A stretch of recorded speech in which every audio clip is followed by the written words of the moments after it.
Capítulo 4 – A fundação da hierarquia. Seu aparecimento no planeta. Neste livro não tratamos dos passos que levaram à fundação da hierarquia no planeta, nem de considerar as condições que precederam o advento daqueles seres. Isto pode ser estudado em outros livros de ocultismo do Ocidente e nas Sagradas Escrituras do Oriente. Para o nosso propósito, é suficiente dizer que, na metade da época lemuriana, aproximadamente 18 milhões de anos atrás, um grande evento ocorreu que levou, entre outras coisas, aos seguintes processos. O Logos planetário de nosso plano terrestre, um dos 7 espíritos perante o trono, encarnou-se fisicamente e, sob a forma de Sanat Kumara, o ancião dos dias e o senhor do mundo, desceu para este planeta físico denso e tem permanecido conosco desde então. Devido à extrema pureza de sua natureza e ao fato de que é, do ponto de vista humano, relativamente sem pecado e, portanto, incapaz de reagir a qualquer coisa do plano físico denso, ele não pode adotar um corpo físico denso como o nosso e tem de atuar no seu corpo etérico. Ele é o maior de todos os avatares, ou seres que virão, pois é um reflexo direto daquela grande entidade que vive, respira e age através de todas as evoluções deste planeta, mantendo tudo dentro de sua aura, ou esfera magnética de influência. Nele nós vivemos e nos movemos, e temos nossa existência, e nenhum de nós pode ultrapassar o raio de sua aura. Ele é o grande sacrifício que deixou a glória dos altos lugares, e para o bem da evolução dos filhos dos homens, tomou para si uma forma física à semelhança do homem. Ele é o vigilante silencioso no que concerne à nossa humanidade imediata, embora literalmente o próprio Logos planetário, no plano superior de consciência no qual ele atua, seja o verdadeiro vigilante silencioso no que diz respeito ao esquema planetário. Talvez isto possa ser assim expresso. O Senhor do Mundo, o Iniciador único, ocupa a mesma posição em relação ao Logos planetário, que é ocupada pela manifestação física de um mestre em relação à mônada do mestre, no plano monádico. Em ambos os casos, o estado intermediário de consciência, aquele do ego ou eu superior, foi superado. E aquilo que vemos e conhecemos é a manifestação direta, autocriada, do próprio Espírito puro. Daí o sacrifício. Deve-se aqui levar em conta que, no caso de Sanat Kumara, há uma tremenda diferença em grau, pois seu ponto na evolução está tão avançado em relação ao de um adepto, como o deste em relação ao do homem-animal. Isto será tratado mais detalhadamente no próximo capítulo. Com o Ancião dos Dias, veio um grupo de outras entidades altamente evoluídas, que representam seu próprio grupo kármico individual, e aqueles seres que manifestam a natureza tríplice do Logos planetário. Eles encarnam, por assim dizer, as forças emanando dos centros da cabeça, do coração e da garganta. Eles vieram com Sanat Kumara para formar pontos focais de força planetária, para ajudar no grande plano do desabrochar autoconsciente de toda a vida. Seus lugares têm sido gradualmente preenchidos pelos filhos dos homens, à medida em que estes se qualificam para isso, embora, até recentemente, isto tenha incluído bem poucos de nossa humanidade terrestre imediata. Aqueles que são agora o grupo interno ao redor do Senhor do Mundo foram primariamente recrutados das fileiras dos que eram iniciados na cadeia lunar, o ciclo de evolução precedente ao nosso, ou que vieram de outros esquemas planetários em certos fluxos de energia solar astrologicamente determinados. Todavia, aqueles que têm triunfado em nossa própria humanidade estão rapidamente aumentando em número e desempenham as funções subalternas abaixo do grupo esotérico central dos 6, que, com o Senhor do mundo, forma o coração do esforço hierárquico. Efeito imediato. O resultado de seu advento de anos atrás foi estupendo, e seus efeitos estão sendo sentidos ainda. Estes efeitos podem ser assim enumerados.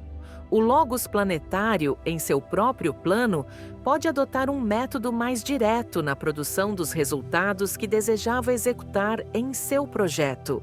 Como é bem sabido, o esquema planetário, com seu globo denso e os globos internos mais sutis, é, para o Logos planetário, o que o corpo físico e seus corpos sutis são para o homem. Portanto, como ilustração, pode-se dizer que a encarnação de Sanat Kumara foi análoga ao firme domínio autoconsciente que o ego do ser humano assume sobre seus veículos, quando o necessário estágio na evolução é atingido. Tem sido dito que, na cabeça de cada homem, há 7 centros de força, ligados aos outros centros do corpo, através dos quais a força do ego se difunde e circula, assim executando o plano.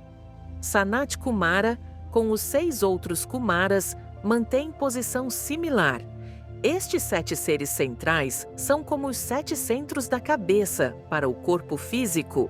Eles são os agentes diretores e os transmissores de energia, força, propósito e vontade do Logos planetário no seu próprio plano. Este centro da cabeça planetário atua diretamente através dos centros do coração e da garganta, e por esse meio controla todos os centros remanescentes. Isto serve apenas como ilustração e como uma tentativa para mostrar a relação da hierarquia com sua fonte planetária, e também a íntima analogia entre os métodos de funcionamento de um Logos planetário e o de um homem, o microcosmo. O terceiro reino da natureza, o reino animal, atingira um grau de evolução relativamente alto e o homem animal possuía a terra. Ele era um ser com um corpo físico poderoso, um corpo astral ou corpo de sensação e sentimento, coordenado e um rudimentar germe de mente que poderia algum dia formar um núcleo do corpo mental. Abandonando a si mesmo por longos éons, o homem animal teria finalmente progredido até passar do reino animal para o humano, e se teria tornado uma entidade racional funcionante, consciente de si própria, mas quão lento o processo teria sido pode ser evidenciado pelo estudo dos Boxímanes da África do Sul, dos Vedas do Ceilão e dos cabeludos Ainos do Japão. A decisão do Logos planetário de adotar um veículo físico produziu um sentimento extraordinário no processo evolutivo. Por sua encarnação e pelos métodos de distribuição de força que empregou, ele produziu, num breve ciclo de tempo, o que de outra maneira teria sido inconcebivelmente vagaroso. O germe da mente no homem animal foi estimulado. O homem inferior quádruplo, A, o corpo físico, na sua capacidade dual, densa e etérica. B, a atividade força-vida ou prana. C, o corpo astral ou emocional. D, o incipiente germe da mente, foi coordenado e estimulado e se tornou um receptáculo apropriado para a vinda das entidades autoconscientes, aquelas tríadas espirituais, reflexos da vontade espiritual, da intuição ou sabedoria e da mente superior, que por longas eras esperaram justamente por tal precisa oportunidade. O quarto reino, ou humano, veio então à existência, e a unidade racional ou consciente de si própria, o homem, começou sua carreira. Outro resultado do advento da hierarquia foi um desenvolvimento semelhante, embora menos reconhecido, em todos os reinos da natureza. No reino mineral, por exemplo, certos minerais ou elementos receberam um estímulo adicional e se tornaram radioativos, e uma misteriosa mudança química ocorreu no reino vegetal. Isto facilitou o processo de comunicação entre os reinos vegetal e animal, da mesma maneira que a radioatividade dos minerais é a ponte de ligação sobre o abismo entre os reinos mineral e vegetal. No devido curso de tempo, cientistas reconhecerão que todos os reinos da natureza ficam entrelaçados e interpenetrados quando as unidades daquele reino se tornam radioativas. Mas não é necessário continuar divagando por estas linhas. Uma sugestão é o suficiente para quem tem olhos de ver e intuição para compreender o significado contido em alguns termos que seriam obstaculizados por uma conotação puramente material. Nos dias lemurianos, após a grande descida das existências espirituais à Terra, o trabalho que elas planejaram foi sistematizado. As funções foram distribuídas e os processos de evolução em todos os departamentos da natureza foram postos sob a direção consciente e sábia desta fraternidade inicial. Esta hierarquia de irmãos da luz ainda existe e o trabalho prossegue firmemente. Eles estão todos em existência física, em corpos físicos densos, tal como muitos dos mestres empregam, ou em corpos etéricos, tais como os auxiliares mais excelsos e o Senhor do mundo ocupam. É importante para os homens lembrarem-se de que eles estão em existência física e terem em conta que eles existem neste planeta, conosco, controlando seus destinos, guiando seus negócios e liderando todas as suas evoluções, até uma perfeição final. A sede central desta hierarquia é Shambhala, no centro do deserto de Gobi, chamado nos livros antigos a Ilha Branca. Ela existe em matéria etérica, e quando a raça dos homens na Terra tiver desenvolvido a visão etérica, sua localização será reconhecida e sua realidade admitida. O desenvolvimento desta visão está ocorrendo rapidamente, como pode ser inferido pelos jornais e pela literatura corrente a cada dia. Mas a localização de Shambhala será um dos últimos lugares etéricos sagrados a ser revelado, porque existe na matéria do segundo éter.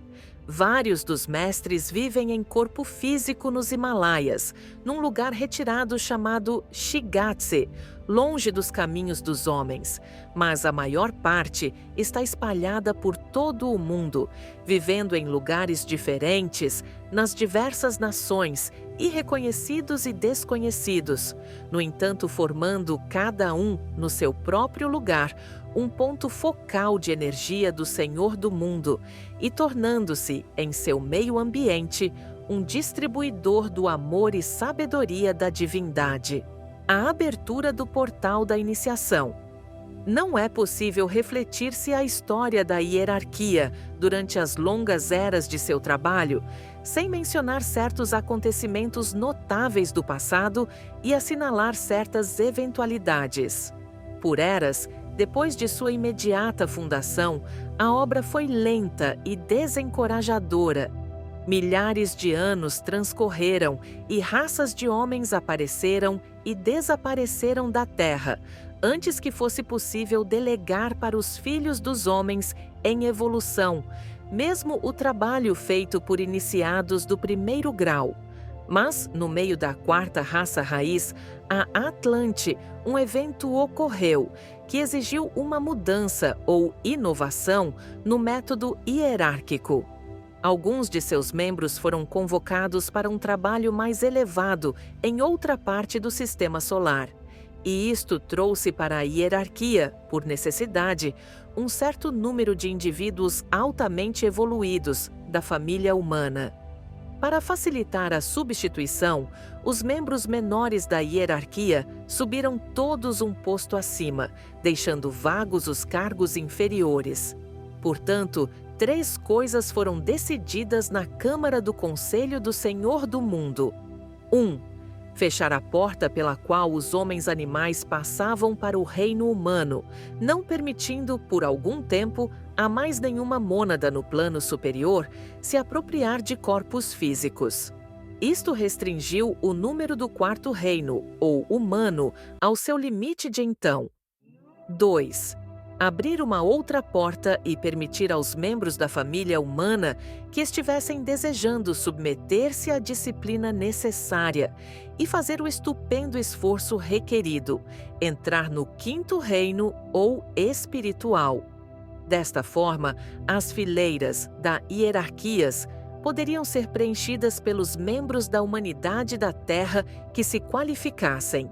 Esta porta é chamada o Portal da Iniciação e ainda está aberta, nos mesmos termos que foram estabelecidos pelo Senhor do Mundo nos dias de Atlântida. Estes termos serão relatados no último capítulo deste livro. A porta entre os reinos animal e humano será novamente aberta durante o seguinte grande ciclo, ou ronda, como é chamada em alguns livros. Mas como ainda faltam milhões de anos para isso, não é tarefa nossa para o momento. 3. Foi também decidido definir claramente a linha de demarcação entre as duas forças, da matéria e do espírito. A dualidade inerente em toda a manifestação foi enfatizada, tendo como objetivo ensinar aos homens como libertarem-se das limitações do quarto reino, ou humano, e assim passarem para o quinto, ou espiritual. O problema de bem e do mal, da luz e das trevas, do certo e do errado, foi enunciado unicamente em benefício da humanidade e para permitir aos homens romperem os grilhões que aprisionavam o espírito e, assim, atingir a liberdade espiritual. Este problema não existe nem nos reinos abaixo do humano, nem naqueles que o transcendem. O homem tende a aprender, por meio da experiência e da dor, o fato da dualidade de toda a existência. Tendo assim aprendido, ele escolhe aquilo que é relativo ao aspecto espiritual, totalmente consciente da divindade, e aprende a centralizar-se nesse aspecto. Tendo assim atingido a libertação, ele descobre que é uno, que espírito e matéria são uma unidade, nada existindo exceto aquilo que se encontra na consciência do Logos planetário e, em círculos mais amplos, dentro da consciência do Logos solar. A hierarquia aproveitou-se, assim, da dificuldade discriminativa da mente, que é a qualidade distintiva da humanidade, para que o homem, através do equilíbrio dos pares de opostos, alcance seu objetivo e encontre seu caminho de volta à fonte de onde veio. Esta decisão levou àquela grande luta que caracterizou a civilização Atlante e que culminou na destruição chamada o Dilúvio, referida em todas as escrituras do mundo. As forças da luz e das trevas foram postas em ordem de batalha, umas contra as outras, e isto em auxílio da humanidade. A luta persiste ainda, e a Primeira Guerra Mundial pela qual acabamos de passar foi uma sua recrudescência. Em cada lado naquela guerra mundial, 2 grupos eram encontrados: os que lutavam por um ideal, como eles o viam, até o máximo que conheciam, e aqueles que lutavam por lucros materiais e egoístas. Na luta destes influentes idealistas e materialistas, muitos foram os que, arrastados a ela, lutaram cega e ignorantemente, sendo assim engolfados no karma racial e no desastre. Estas 3 decisões da hierarquia tiveram e terão um efeito profundo sobre a humanidade. Mas o resultado desejado está sendo atingido e uma rápida aceleração do processo evolutivo e um efeito profundamente importante sobre o aspecto mental do homem já podem ser vistos.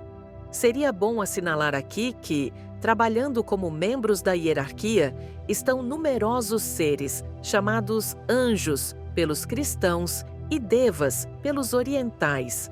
Muitos deles passaram pelo estágio humano muitas eras atrás e trabalham agora nas fileiras da grande evolução paralela à humanidade que se chama evolução dévica.